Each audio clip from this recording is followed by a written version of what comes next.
নমস্কার, আমি Somashree. Unique biology ক্লাসে তোমাদের প্রত্যেককে স্বাগত জানাই। তোমাদের সামনেই এএনএম জিএনএম পরীক্ষা রয়েছে। সেই পরীক্ষার জন্য খুব গুরুত্বপূর্ণ কিছু এমসিকিউ আজকের এই ভিডিওতে আলোচনা করব।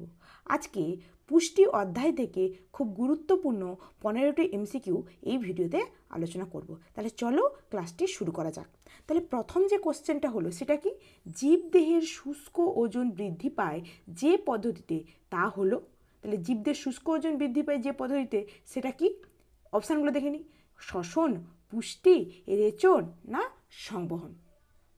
তাহলে কোনটা হবে? এখানে সঠিক উত্তর হবে পুষ্টি, অর্থাৎ পুষ্টির মাধ্যমে জীবদেহের শুষ্ক ওজন বৃদ্ধি পায়।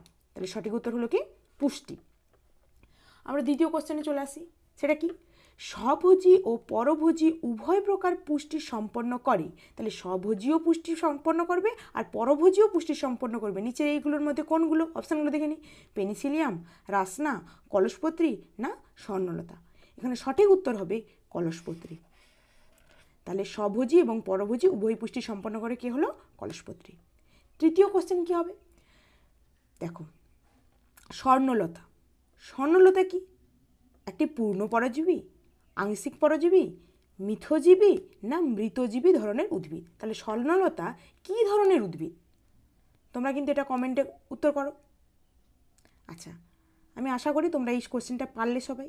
আচ্ছা, এই কোশ্চেনের সঠিক উত্তর হবে স্বর্ণলতা একটা কি? পূর্ণ পরজীবী উদ্ভিদ। তাহলে স্বর্ণলতা কি? একটি পূর্ণ পরজীবী উদ্ভিদ। 4 নম্বর কোশ্চেন কি? মিথজীবিতা দেখা যায়। মিথজীবিতা কার মধ্যে দেখা যায়? মিথজীবিতা দেখা যায় লাইকেনের মধ্যে। তাহলে লাইকেনের মধ্যে কি দেখবো আমরা? মিথজীবিতা দেখতে পাবো। লাইকেন কি কি সমন্বয়ে গঠিত? শৈবাল এবং ছত্রাকের সমন্বয়ে কিন্তু কি তৈরি হয়? লাইকেন তৈরি হয়। তাহলে লাইকেনে কি দেখা যায়? মিথজীবিতা দেখা যায়। 5 নম্বর কোশ্চেন কি? অ্যাগারিকাস একটি। অ্যাগারিকাস কি? পতঙ্গভুক, মৃতজীবী না স্বভোজী না পরভোজী? তাহলে অ্যাগারিকাস কি? অ্যাগারিকাস কিন্তু একটা হবে মৃতজীবী, অর্থাৎ মৃত জিনিসের ওপরে কিন্তু এরা জন্মায় এবং সেখান থেকে এরা কি পুষ্টির শোষণ করে। বোঝা গেল? এরপরে 6 নম্বর কোশ্চেন, পতঙ্গভুক উদ্ভিদ হলো। পতঙ্গভুক উদ্ভিদ এদের মধ্যে কোনটি? শ্বেতচন্দন, অ্যাগারিকাস, পাইন না পাতাঝাঁঝি? পতঙ্গভুক উদ্ভিদ হবে কি? পাতাঝাঁঝি। সঠিক উত্তর কি? পতঙ্গভুক উদ্ভিদ কি হবে? পাতাঝাঁঝি। 7 নম্বর কোশ্চেন দেখি। বৃহৎ লালাগ্রন্থিটি হলো। বৃহৎ লালাগ্রন্থিটি হলো এদের মধ্যে কোনটি বৃহৎ লালাগ্রন্থি? যকৃৎ, প্যারোটিড গ্রন্থি না সাবলিঙ্গাল গ্রন্থি না সাব ম্যান্ডিবুলার গ্রন্থি? দেখো, যকৃৎ তো কোনো লালাগ্রন্থি হবে না। তাহলে এখানে সঠিক উত্তর হবে কি? প্যারোটিড গ্রন্থি। তাহলে প্যারোটিড গ্রন্থি হলো বৃহৎ লালাগ্রন্থি। এরপরে আমরা 8 নম্বর কোশ্চেনে চলে আসি। 8 নম্বর কোশ্চেন আমরা এবারে দেখব। উৎসেচক হলো। উৎসেচক কি? উৎসেচক প্রোটিন ধর্মী না স্টেরয়েড ধর্মী না উভধর্মী অক্সাইড না শর্করা ধর্মী? তাহলে উৎসেচক হলো, এখানে সঠিক উত্তর কী হবে? প্রোটিন ধর্মী। তাহলে উৎসেচক সবসময় কী হবে? প্রোটিন ধর্মী। এরপরে আমরা 9 নম্বর কোশ্চেনে চলে আসি। 9 নম্বর কোশ্চেন কি বলেছে? অন্তঃপরজীবীটি হলো। তাহলে এই যে অপশানগুলো দেওয়া রয়েছে এদের মধ্যে কোনটি অন্তঃপরজীবী? ফ্লি না মাইট না টিনিয়া না ইটুলি? অন্তঃপরজীবীটি হলো, এখানে সঠিক উত্তর হবে কি? টিনিয়া। বুঝে গেল? এরপরে আমরা 10 নম্বর কোশ্চেনে চলে আসবো। 10 নম্বর কোশ্চেন কি বলেছে? পাকস্থলীর অন্তঃগাত্রে অবস্থিত যে কোষ থেকে HCl খরিত হয় তা হলো। পাকস্থলী অন্তঃগাত্রে অবস্থিত যে কোষ থেকে HCl খরিত হয় তা কী হবে? অপশানগুলো দেখে নিই। অক্সেন্টিক কোষ, পেপটিক কোষ না বিটা কোষ না টি কোষ? তাহলে এখানে সঠিক উত্তর হবে কি?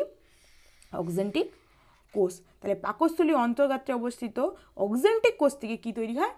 HCl খরিত হয়। এরপরে আমরা দেখব 11 নম্বর কোশ্চেন কি বলেছে। কোনটি পাকস্থলীতে পাচিত হয় না? এদের মধ্যে কোনটি পাকস্থলীতে পাচিত হয় না? অপশানগুলো দেখে নিই। ভাত, ডাল, তেল না ঘি? তাহলে দেখো এখানে এই উত্তরটা কীভাবে করবো? দেখো, ভাত তাহলে কি? একটা কার্বোহাইড্রেট। ডাল কি? ডাল কি? প্রোটিন। তেল, ঘি কি? এগুলো ফ্যাট। তাহলে সবসময় মনে রাখবে যে পাকস্থলীতে কখনো কার্বোহাইড্রেট পাচিত হয় না। তাহলে এখানে সঠিক উত্তর কী হবে? ভাত। তাহলে পাকস্থলীতে কার্বোহাইড্রেট ছাড়া প্রোটিন এবং ফ্যাট পাচিত হয়। তাহলে কোনটা পাচিত হবে না? ভাত। তাহলে ভাত একটি কার্বোহাইড্রেট। তাহলে পাকস্থলীতে পাচিত হয় নাকি? ভাত। 12 নম্বর কোশ্চেন আমরা দেখে নিই।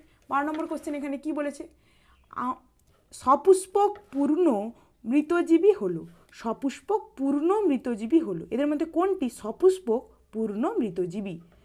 অপশানগুলো দেখে নিই, মনোট্রপা, অ্যাগারিকাস, পেজাইজা না লোরানান্থাস, কোনটা হবে? এখানে সঠিক উত্তর হবে মনোট্রোপা। তাহলে সপুষ্পক পূর্ণ মৃতজীবী হলো কি মনোট্রোপা। বুঝে গেল? এবারে আমরা 13 নম্বর কোশ্চেনে চলে আসি। আম্লিক মাধ্যমে কাজ করে এরূপ একটি উৎসেচক হলো, এদের মধ্যে কোনটি আম্লিক মাধ্যমে কাজ করে? অপশানগুলো দেখে নিই, পেপসিন, টায়ালিন, ট্রিপসিন না রেনিন। আম্লিক মাধ্যমে কাজ করে কোনটা হবে? আম্লিক মাধ্যম কোথায় থাকে? পাকস্থলীতে আম্লিক মাধ্যম থাকে, তাহলে আম্লিক মাধ্যমে কাজ করে, এখানে সঠিক উত্তর হবে কি পেপসিন। তাহলে পেপসিনই আম্লিক মাধ্যমে কাজ করবে। এরপরে আমরা 14 নম্বর কোশ্চেনে চলে আসি। কি বলছি 14 নম্বর কোশ্চেন, মৌল বিপাকীয় হার নির্ণায়ক যন্ত্রটি হলো, এদের মধ্যে কোনটি মৌল বিপাকীয় হার নির্ণয় করে? তাহলে অপশানগুলো দেখে নিই কী কী বলছে, ডগলাস ব্যাগ, বেনেডিক্ট রথ, ক্যালোরিমিটার না ব্যারোমিটার। তাহলে এখানে সঠিক উত্তর হবে বেনেডিক্ট রথ। তাহলে মৌল বিপাকীয় হার নির্ণায়ক যন্ত্রটি হলো কি বেনেডিক্ট রথ। তাহলে সঠিক উত্তর কী হলো বেনেডিক্ট রথ।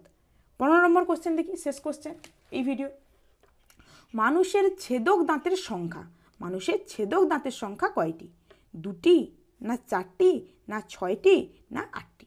মানুষের ছেদক দাঁতের সংখ্যা এখানে কোনটা হবে? অর্থাৎ ছেদক দাঁতের ইংলিশ নামটা কি? ক্যানাইন। ঠিক আছে, আমাদের 4 ধরনের দাঁত থাকে। কি কি দাঁত থাকে? Incisor, canine, premolar, molar. তাহলে এখানে ছেদক দাঁত বলছে মানে কি ক্যানাইনের সংখ্যা কত বলছে। তাহলে ক্যানাইনের সংখ্যা কটা হবে? 2টো হবে না 4টে হবে না 6টা হবে না 8টা হবে? এখানে সঠিক উত্তর কি হবে? 4টে। অর্থাৎ উপরের চোয়ালে 2টো থাকে এবং নিচের চোয়ালে 2টো থাকে ছেদক দাঁত। তাহলে সঠিক উত্তর কি হবে? 4টে।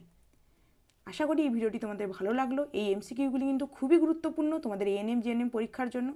তাই এরকম আরও ভিডিও পেতে তোমরা অবশ্যই এই চ্যানেলটিকে সাবস্ক্রাইব করো এবং যদি ভালো লেগে থাকে এই ভিডিওটিকে অনেক অনেক বন্ধুদের সঙ্গে শেয়ার করো।